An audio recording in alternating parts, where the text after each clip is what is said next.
160 мыңға жуық тіркелуші, 60 миллионға жуық көрілім саны.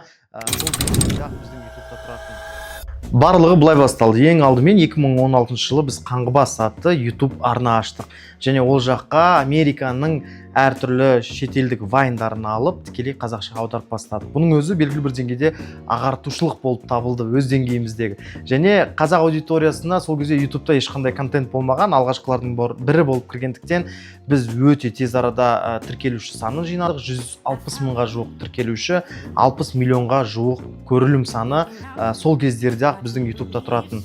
Сосын не керек? Ол жақта енді жұмыс кәдімгідей бар. Әрине съемка жасамасақ та, біз алдымен YouTube'тан видеоларды скачать етіп алып, оны аударып және аудармасын диктофон арқылы телефонға жазатынбыз.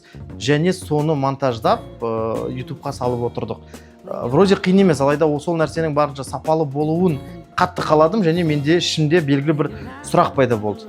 Неге сол нәрсені өзім жасамасқа деп, яғни алғашқы қызығушылық, когда мен өзімнің шетелдік вайндарды қазақшаға аударған кездегі монтаждан басталған болатын, және соның арты осындай үлкен продакшнға ұласты деп айтуға болады.